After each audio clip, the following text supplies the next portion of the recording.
Okay, so today I ran across a interview with Jackie Stewart on the project because the Formula One Grand Prix was just this weekend. And they interviewed Jackie Stewart and brought back some memories. Back in 1993, I actually met Jackie Stewart and the late Ayrton Senna, and managed to get on all throughout the pits. And it's quite an interesting story. I was taking some photos.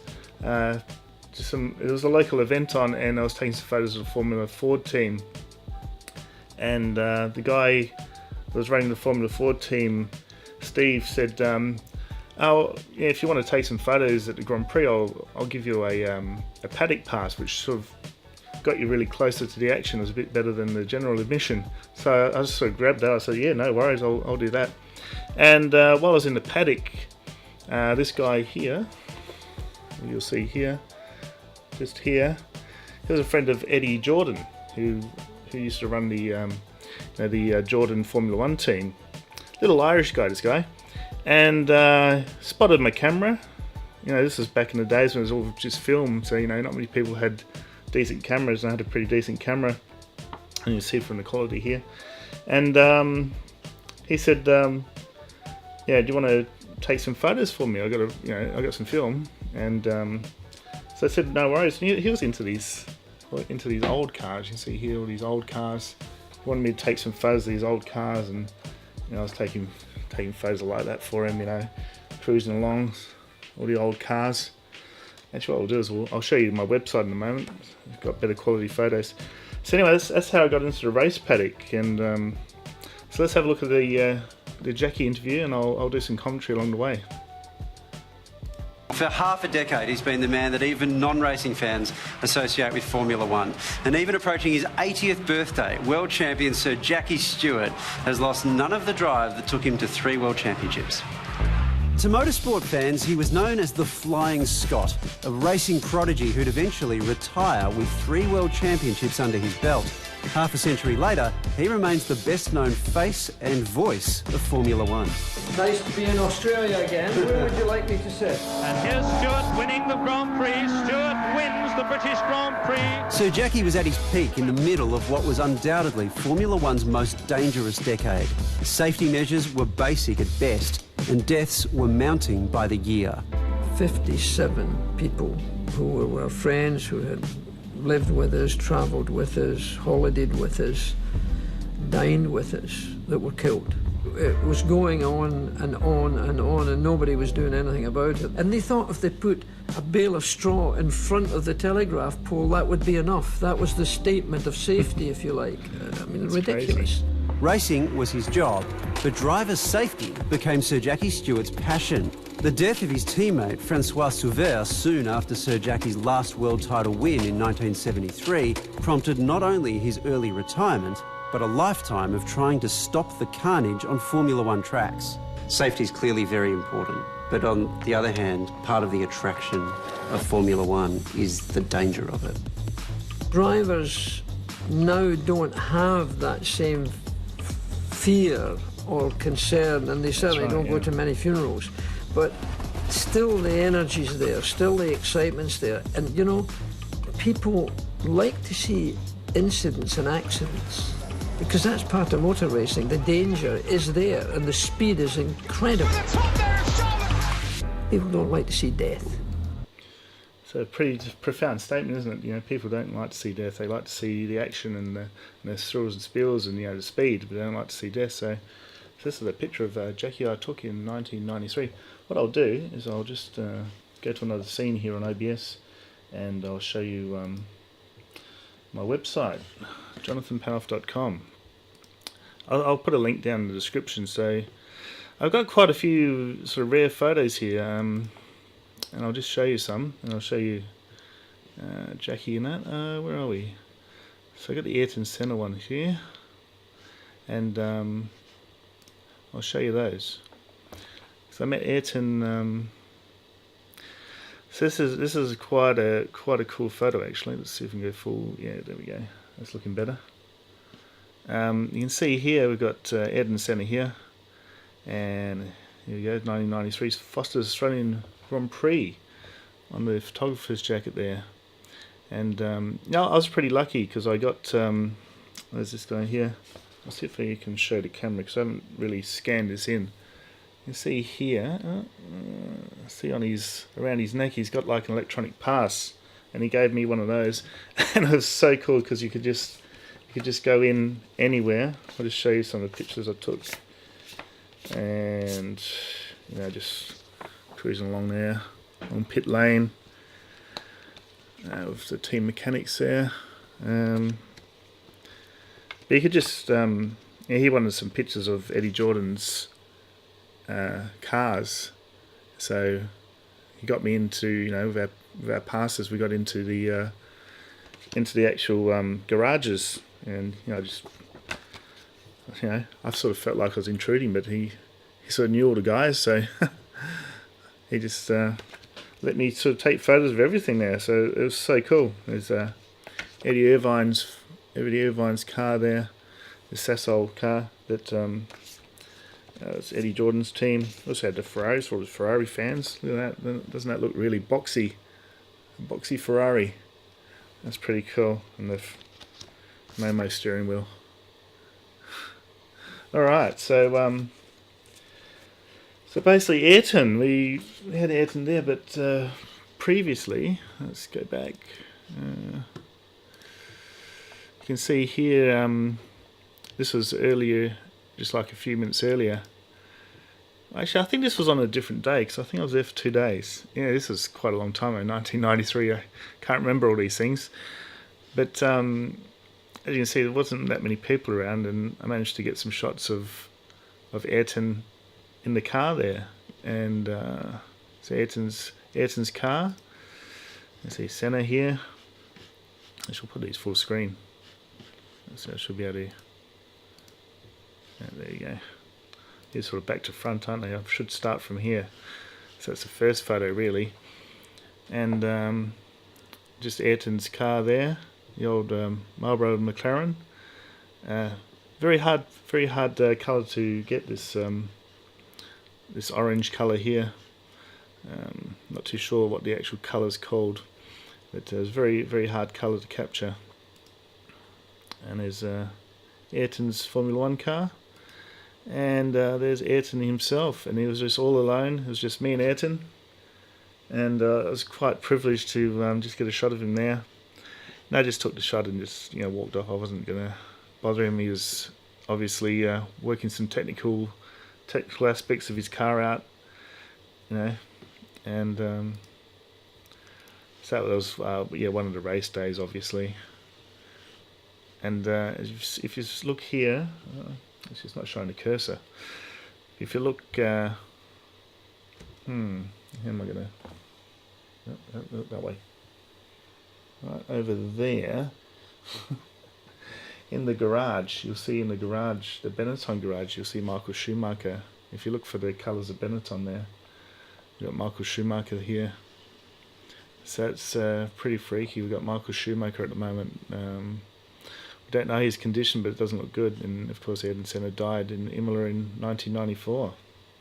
So there's a bit of history of my connection with Jackie Stewart and Ayrton Senna there. So let's get back to the video, because I'm sure you're dying to see that. You don't want me gabbling on. Alright. So it's just talking about safety, so we'll pick it up from there. Upon retirement, Sir Jackie was an obvious choice as commentator. Yellow flag is out at the moment, and the car's caught fire. The driver is still in the car. Universally respected in perhaps the most cutthroat of sports, he was just as admired off the track. A fearless interviewer willing to take on some of the sport's biggest egos, including a legendary clash with Brazilian driver Ayrton Senna. He was 2 hours late, and everybody was a bit wound up. You're the fastest Grand Prix driver in the world. I respect that. But I have to speculate that it can't all be right, that you have this many collisions, if you like. I find amazing for you to make such a question, Stuart, because you are very experienced and you know a lot about racing. Boy, did he get upset. And he stopped the interview and walked away, and then turned round back to me and said, "I will never talk to you again." The two champs made their peace eventually, based on Senna's wish also to promote safety.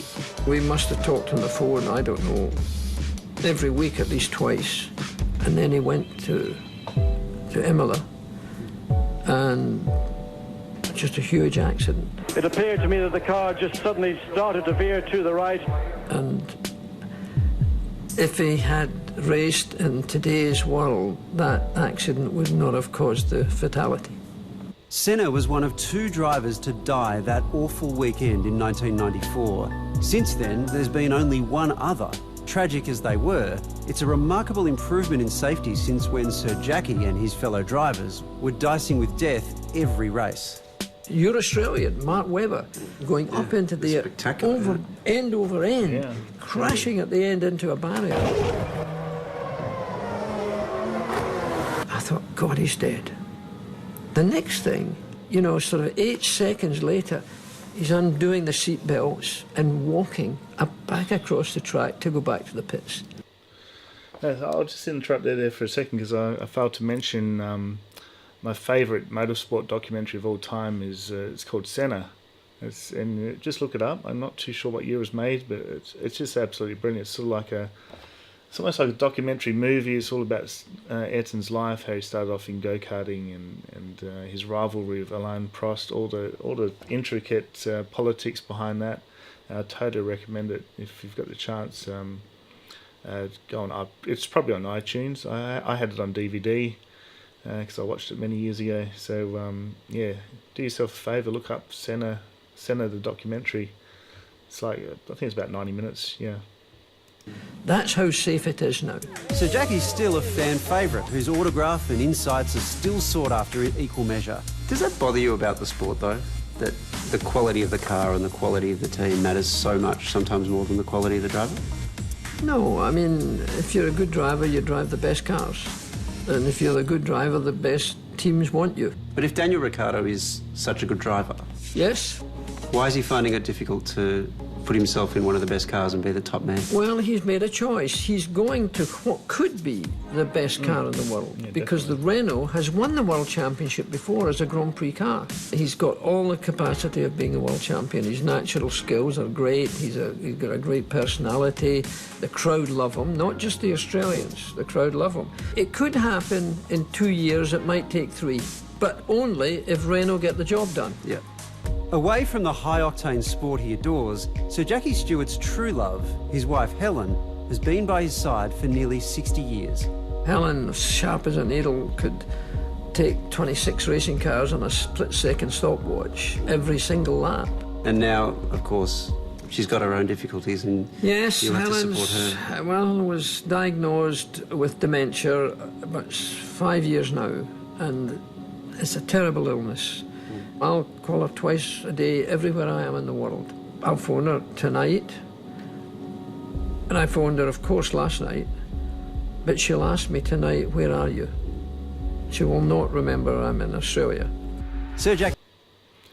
So I'll just stop it there because that brought up a thing about my family. Mum's got dementia, and I know how he feels. He's like, my mum used to be so sharp.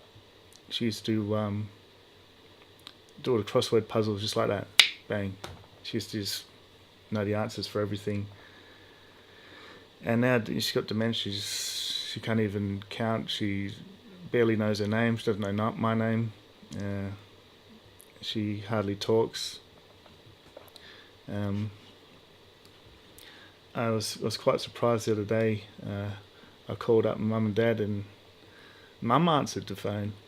And she started talking, which I hadn't heard for a few weeks. And called my brother up. He couldn't believe it either. But so I think it was because when you get a phone, I guess you're sort of concentrated on the actual phone. So mine's sort of tuned in, if you know what I mean. So maybe that's what allowed her to talk on the phone. But anyway. Yeah, so when Jackie said that, I was quite surprised, and that's another thing that got in common there. His charity, Race Against Dementia, is funding placements of talented medical researchers with Formula One teams. The idea is to create a competitive, creative and high-tech environment to push hard for a cure. How can you have something go wrong for 30 years and not get it fixed. It's not for Jackie Stewart or Helen Stewart. It's a global nightmare, and sometimes it's not the big institutions that do it. And if we get enough wind behind us, I think we can break dementia and Alzheimer's.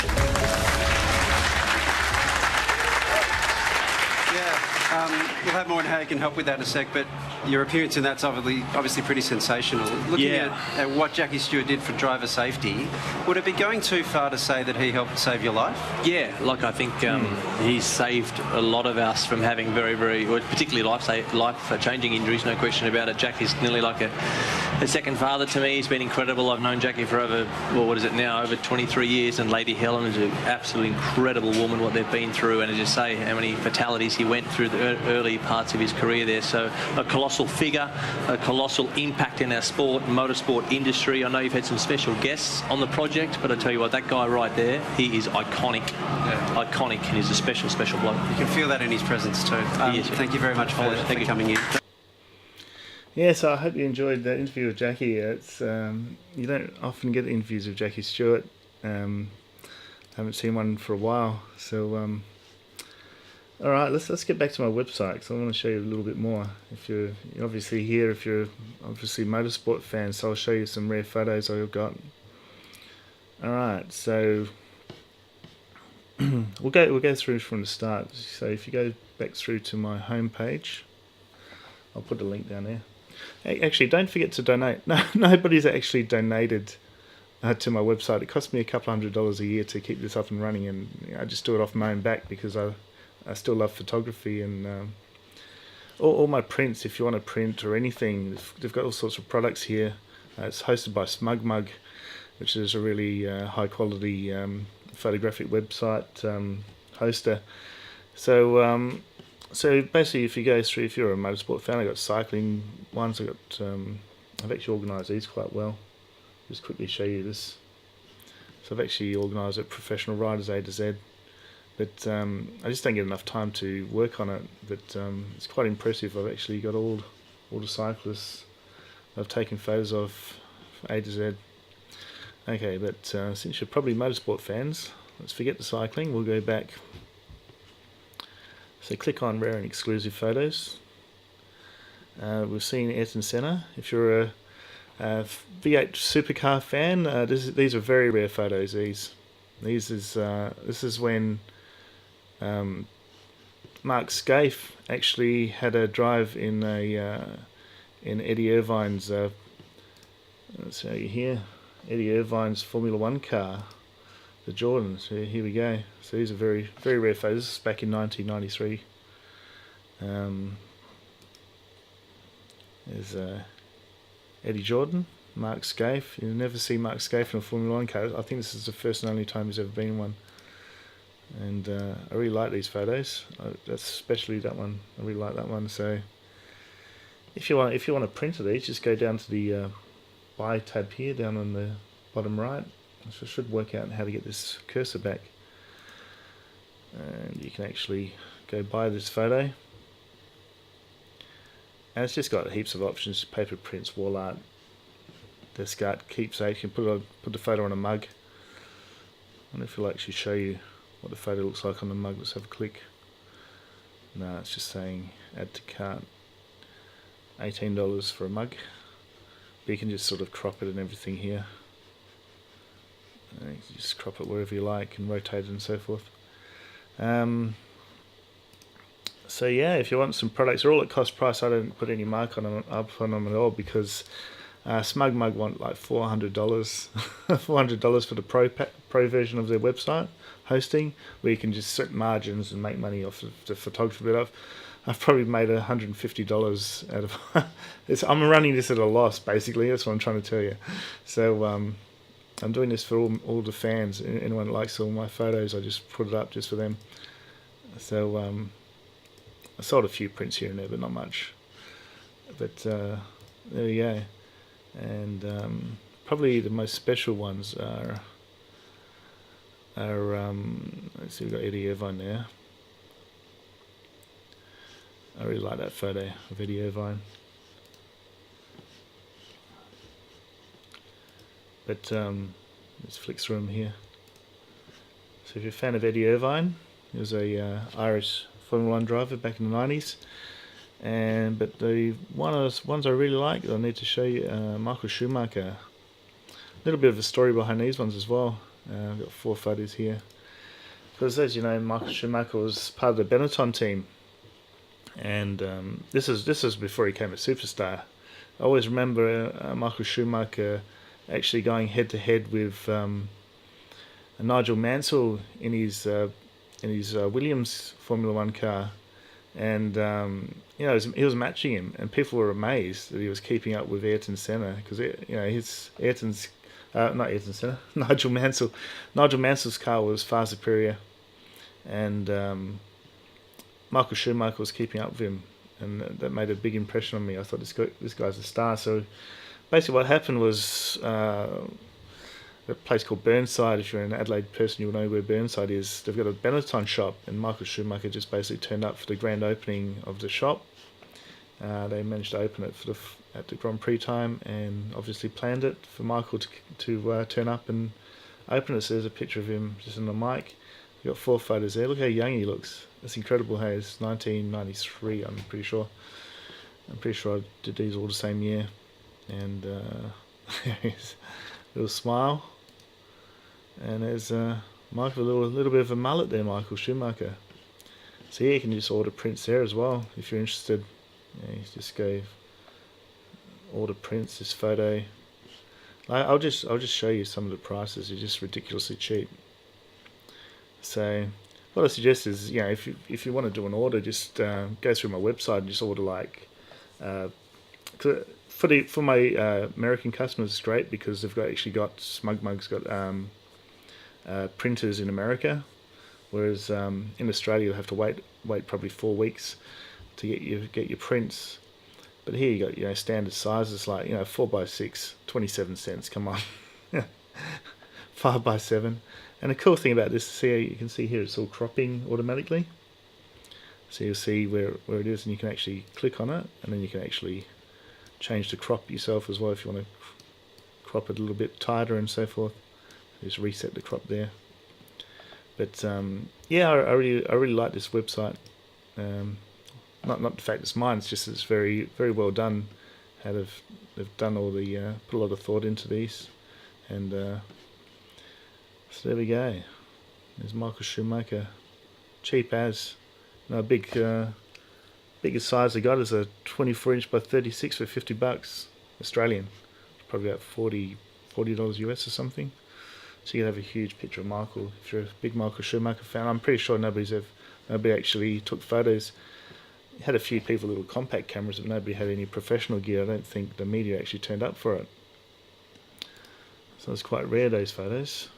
But yeah, so there we go. I hope you enjoyed that, and don't forget, hit the home button here, and donate. Hit the donate button. Let's see what happens when you hit the donate button. I don't even know myself. Last action, because it's actually my account. Check both your pay account. Yeah. But yeah, it should be fine. Should be fine. You actually just test it out, guys. Tell me if it worked. Send me like $1 or something. You know, I'd love to see some money actually get into my PayPal account over this. I just keep spending it on hosting it every year. I've had it up for quite a few years, this website, and not getting any return on it. That's why we're here. Anyone that's interested, these are some of my favourite photos.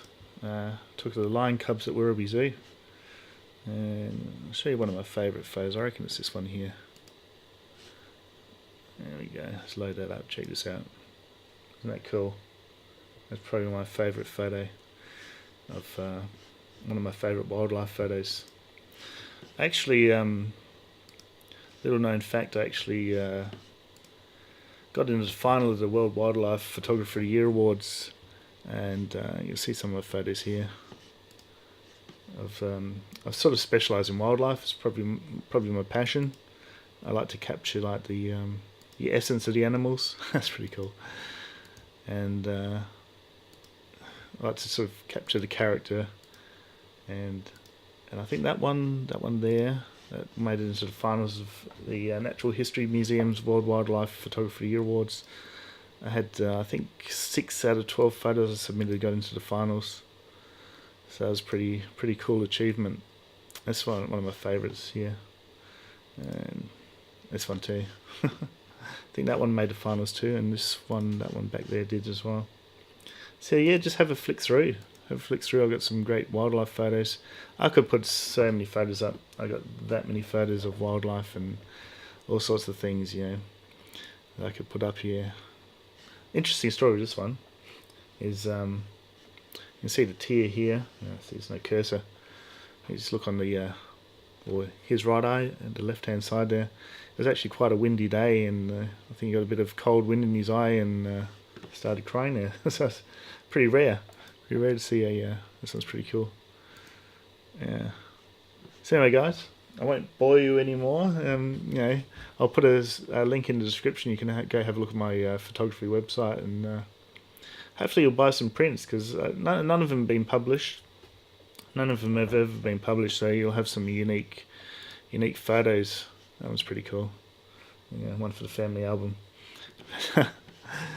So you'll have some unique photos if you buy some prints. Now this one's got a bit of a story too. I actually got this one signed by none other than Jane Goodall. I'll have to dig up the photo and show you. I might actually put it on my website of her signing my print of this, of the gorilla. But yeah, okay, we should get going, hey? And that one made, and I think, anyway, you have a look through them. I know which ones my favourites are. I like that one. That's one of my favourites. I like that one. And this one here is pretty cool too. Yeah, see, this is my passion. I can't get off. I can't stop looking at my photos. And this one was down at Kangaroo Island of the seal. That's pretty cool too. All right, so I hope you enjoyed that.